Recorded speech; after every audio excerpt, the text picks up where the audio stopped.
আজকে একটা হিরিং চলছে বাবা, আপনারা জানেন তো জানেন না?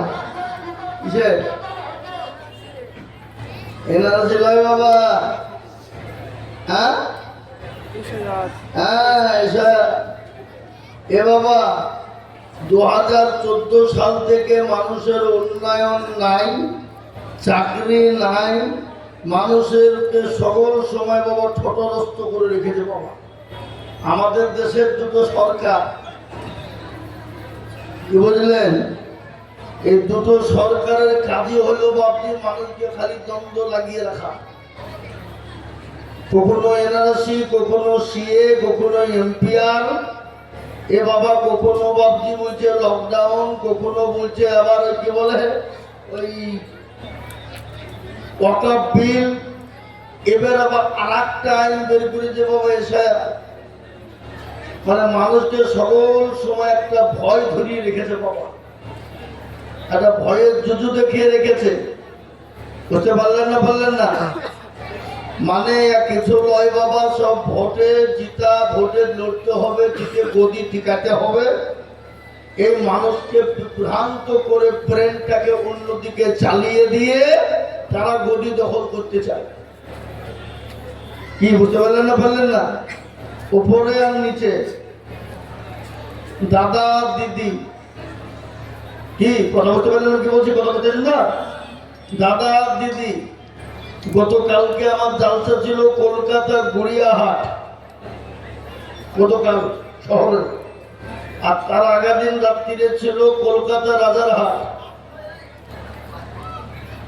দিনে ছিল বর্ধমান টাউনে। মানে দুদিনে 4টে প্রোগ্রাম ছিল, দিনে রাতে দিনে রাতে। দিনে করেছি গতকাল বর্ধমান টাউন, ওখান থেকে বেরিয়ে চলে গেলাম গড়িয়াহাট কলকাতা। তার আগা দিন ছিল 24 পরগনা, দিনে, রাত্রিরে ছিল রাজারহাট। কি বুঝলেন? তো আমি কালকেও বলে এলাম যে শোনেন, যদি এই দেশকে যদি সংশোধন করতে হয় আর দেশকে যদি টিকিয়ে রাখতে হয়, আপনারা তো কলকাতা শহরের মানুষ,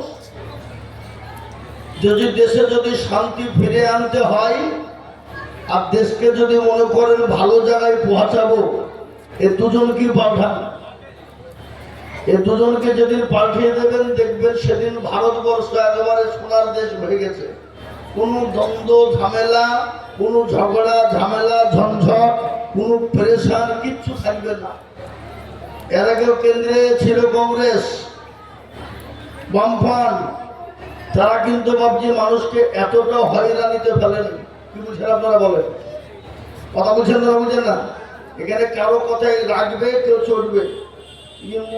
বলছে কি রে, আমরা ইমাম ভাতা দিচ্ছি, আমাদের বিরুদ্ধে বলছে নাকি তোর বাপের ইমাম ভাতা, ওটা আমাদের, তো ওটা আমাদের টাকা।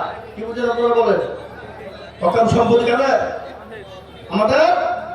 এটা শুনে নেন, পশ্চিমবঙ্গের কথা বলছি, এটা আমি পশ্চিমবঙ্গ গোটা ভারতবর্ষে মুসলমানদের এত ওয়াকফ সম্পত্তি আছে, এত ওয়াকফের টাকা জমা করা আছে, যদি গোটা ভারতবর্ষের সমস্ত ইমাম এবং মুয়াজ্জিনদেরকে 50,000 টাকা করে বেতন দেওয়া হয়, তাও পর্যন্ত টাকা ফুরানো যাবে না।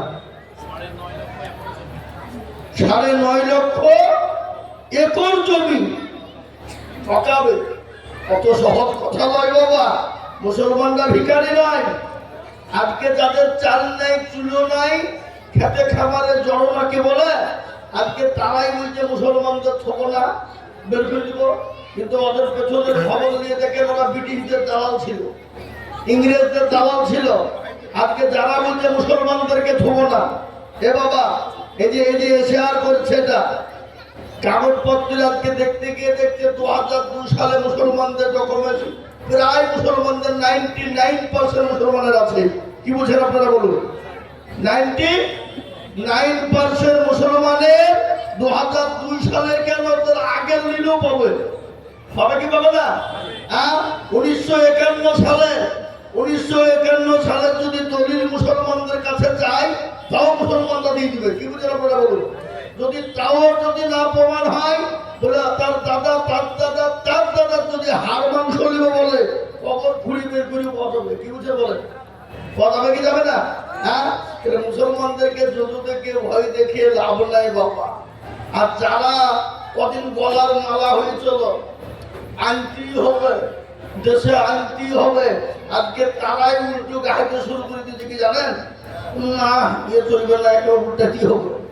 কদিন আগে একটা সংসদ, সে সংসদ নয় বাবা, মুসলমানদেরকে গালি গোলাজ করছিল, মুসলমানদের কোরআনের বিরুদ্ধে কথা বলছিল, আজকে সে উল্টে সুর তুলেছে।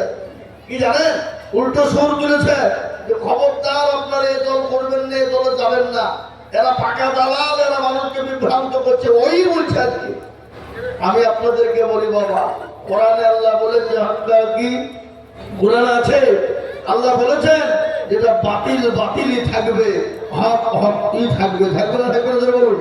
একটা কথা আপনাদেরকে বলে দিই, 1971 সালে বাংলাদেশে মুক্তিযুদ্ধ হয়েছিল, শুনেছেন তো আপনারা নাকি? ইতিহাস শোনেননি? মুক্তিযুদ্ধের সময় ভারতবর্ষে থেকে মুসলমান অনেক চলে গেছে, কিন্তু বাংলাদেশ থেকে মুসলমান আসেনি। অনেক হিন্দু ভাইরা এসেছে, অনেক হিন্দু ভাইরা তারপরেও এসেছে।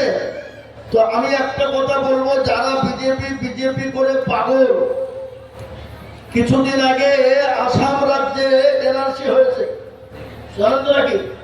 আমি সেখানে জালসা করে এলাম, যেখানে ডিটেনশন ক্যাম্প, তার পাশেই জালসা ছিল আমার। আমি জালসায় দেখে এলাম 21 লক্ষ মানুষকে ডিটেনশন ক্যাম্পে ভরা হয়েছে। কি নাই তাদের? তাদের নথিপত্র নেই, কাগজপাতি নেই, কোনো ডকুমেন্টস নেই। 21 লাখ, তার মধ্যে 19 লক্ষ ছিল হিন্দু ভাইরা। কত হিন্দু ভাইরা? হিন্দু ভাইরা হলো 19 লক্ষ, আর 2 লক্ষর মধ্যে 1 লক্ষ মুসলমান, আর অন্য অন্য কোলভিল মুচিমুন্ডা অন্য জাতি ছিল 1 লক্ষ। আমরা বলবো যদি এশিয়ার হয়, এনআরসি হয়, সঠিকভাবে যদি হয়, আমরা এটাও বলবো পশ্চিম বাংলার মাটিতে 13 কোটি মুসলমান মানুষ আছে। কত কোটি? 13 কোটি। তার মধ্যে মুসলমান হলো 4 কোটি, 4 থেকে 4.5 কোটি। বুঝতে পেরেছেন না? পারেননি? 4 থেকে 4.5 কোটি আছে মুসলমান।